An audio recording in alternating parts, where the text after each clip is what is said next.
네, 33번 지문 가보겠습니다. 이 33번 지문은요, 선생님이 내신을 준비함에 있어서 가장 굉장히 좀 어렵게 읽었던 괜히 어려운 거 있죠, 여러분. 그런 지문 중에 하나였습니다. 그러니까 제법 여러분들이 이해할 때는 굉장히 어렵겠죠. 그래서 선생님이 이거를 짧게 좀 요약을 먼저 말씀드리고 시작해 볼까 합니다. 이 글의 주제는요, 이렇습니다. 일단 이해해 보실래요? 불확실성의 중요성은 이해해 보세요. 상대적이다가 이 글의 주제예요. 이게 도대체 무슨 얘기인가 싶죠? 이거를 쌤이 좀 쉽게 풀어서 먼저 말씀드릴게요. 이 글은 뭐냐면 얼마나 어떤 수치라고 할까요? 얼마나 어떤 수치가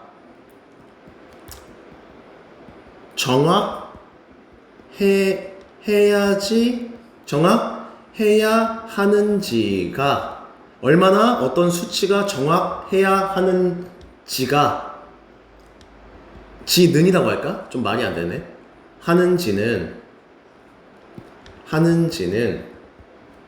상황에 따라 다르다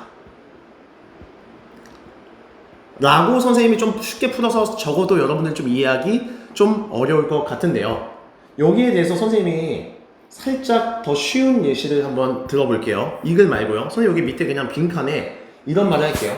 선생님이 여러분들도 한번 필기할 수 있으면 한번 필기해 보세요. 시험 점수의 어떤 예시를 선생님이 하나 알려드릴게요. 만약 어떤 친구가 여러분들한테 야, 너 이번 시험 점수 몇 점이야?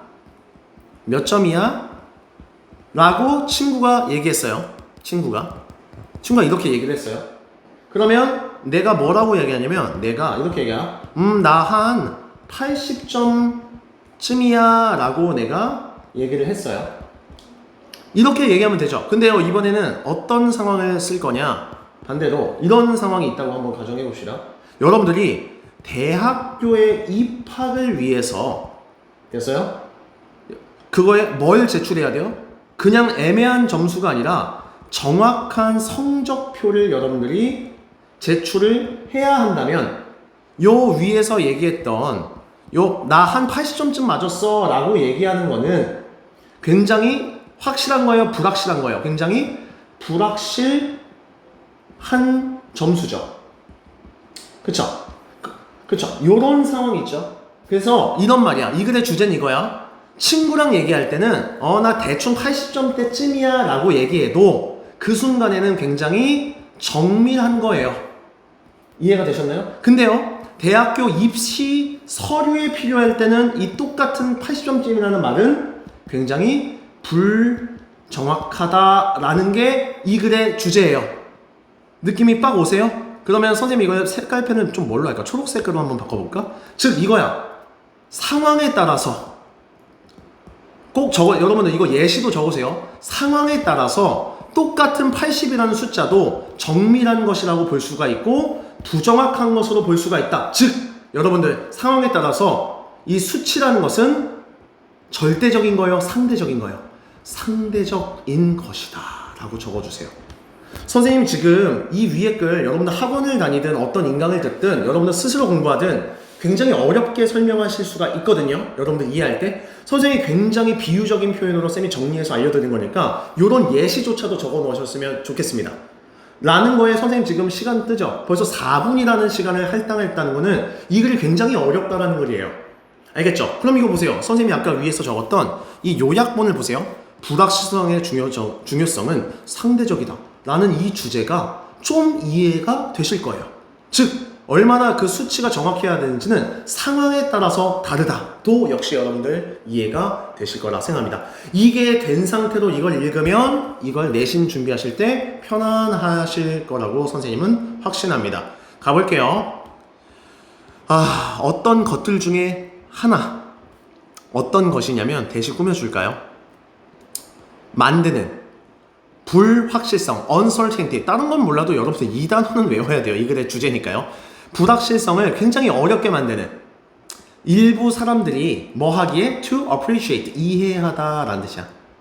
appreciate, 이해하다야. 즉 어떤 사람들이 이해하기에 굉장히 불확실성이 어렵게 만드는 것들 중 하나는 얘가 주어야 바로 is, 이다.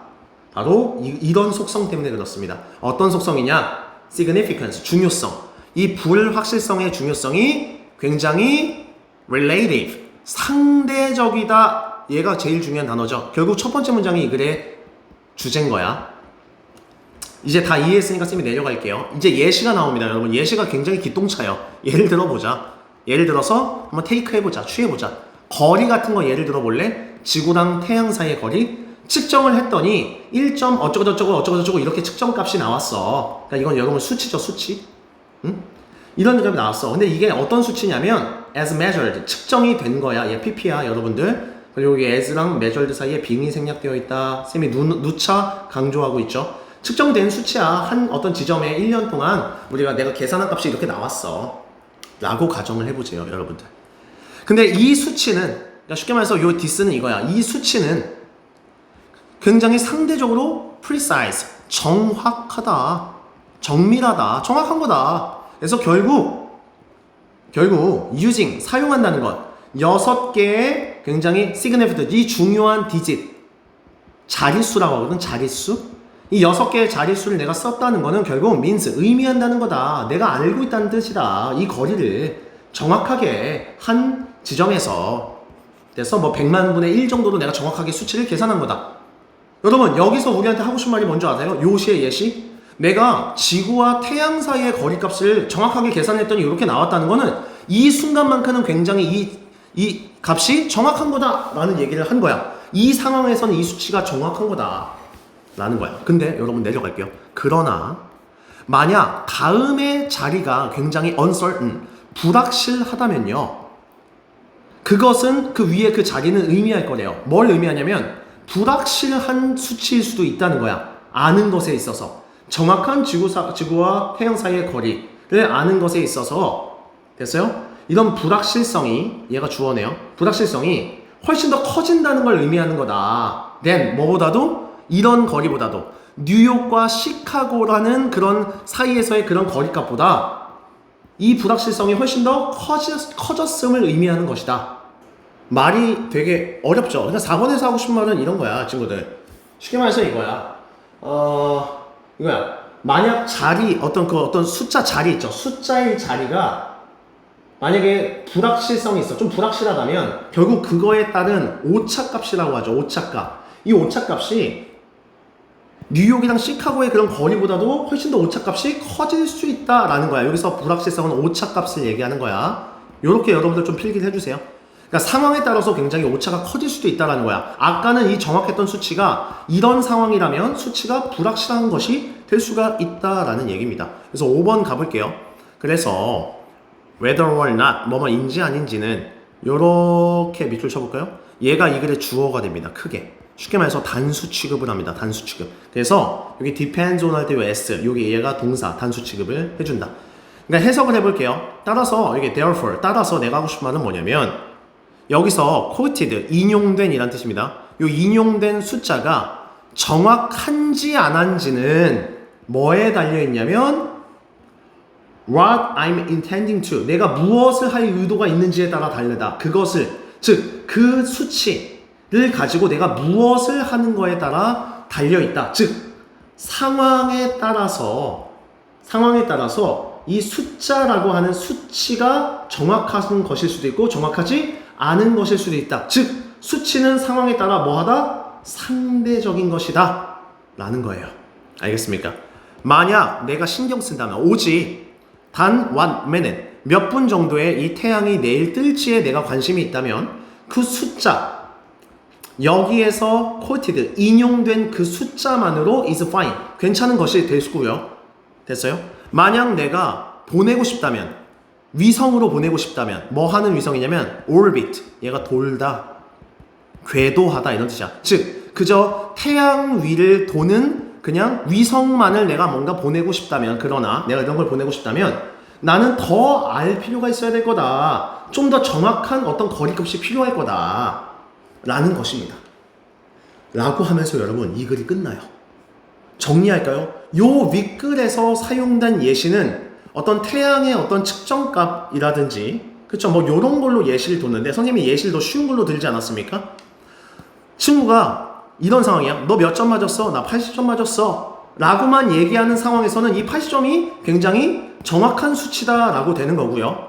만약에 내가 이거 대학교 입학시험에 쓸 점수면 이 똑같은 여러분들 이 똑같은 이 80점이라는 이 수치가 굉장히 부정확한 게 되는 거다. 즉 상황에 따라서 이 80점이라는 점수는 상대적인 것이다 라는 게 이 글의 주제였습니다.